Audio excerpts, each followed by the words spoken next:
Greetings, YouTube. Back comic book guy over here. Back comic book guy busting out HR Puffin stuff today. That's right, over on the Daddy Damn blog. I took a look at HR Puffin stuff. I tried to keep it clean. I did. I tried to keep it G-rated for Dave Sunstorm and the good stuff guys, but this comic book made it really hard to keep it clean. I love the commercials in this comic book, though. It flashes back to a better time, back when you could have shot your Daisy BB guns at a whole stack of targets for $1.99, boy, I tell you. And I really love the art in this Puffin Stuff comic book. If you want to see every page of this comic book, be sure to check me out on Daddy Damn blog, because this is the comic book where Thor showed up. That's right. Marvel is going to be really upset with this comic book, with Thor showing up, swinging his magic hammer everywhere. Well, maybe not that upset. But it had my favorite jewelry commercial. That's right. It's a jewelry commercial for Mark Jewelry.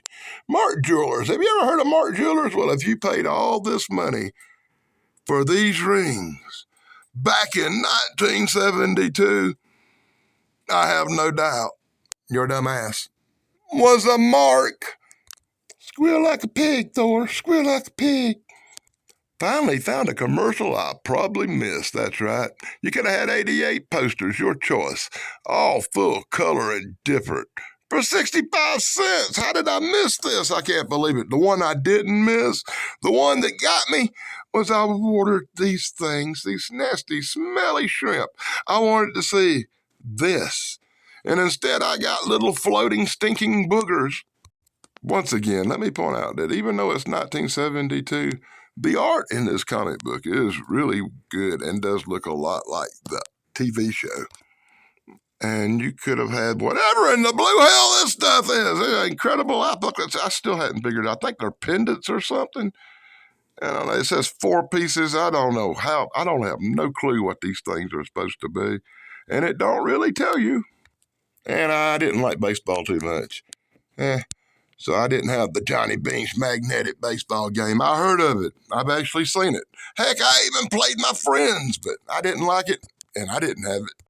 In the second story in this comic book, you get to see all the witches, so you want to make sure you go to the Daddy Damn blog and check me out reviewing this comic book. That's right, the greatest comic book ad of all time. You could have learned to blow yourself. No, you could have blowed yourself up. But good God.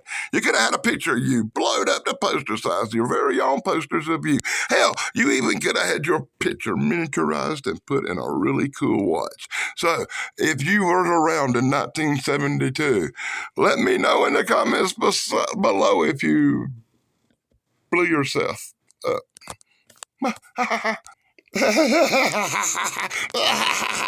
And I told you how much I enjoy the art from 1972. You know, I could make all kinds of jokes right there, but I'm just going to let that one go. You know, I love a Scooby-Doo trap when it works properly. And Witchy Poo got caught up in a bondage trap. You know, this commercial makes me smile. It makes me laugh. It's the original. Get this original from the Dirty Time Company. It's Dirty Time. It sounds like most of my comic book reviews, but a lot of them are clean. I made one clean this week just for Dave Sunstorm. But Dirty Time, you're going to make fun of Nixon and everybody else, like Mickey Mouse, apparently, with some Dirty Time watches from 1972, boy. And they finished off this comic book in style, buddy. I tell you what, you can't go wrong with all the original bat patches from 1972. I had a lot of these. I want you to know it. I had some, way more than others, but I had most of the bat patches, and I did not have these monogram Mattel knockoffs. Nah, Daddy Dan was from a good family. We had the original Tonka toys, you know, the good ones. And what a back cover. All the cool stuff you could have had in 1972 in one place with one order form. The cool dog tags, the side patches, the back patches, the rings. It was a 1972 hippie wonderland in comic books back in 1972, boy. And once again, if you want to see a full review for HR Puffin Stuff, go over to the Daily Dan blog. I put it up today. And until next time, this is Fat Comic Book Guy signing out here in the land of comic books and weird stuff. Be sure to join me next week when I check out something completely different.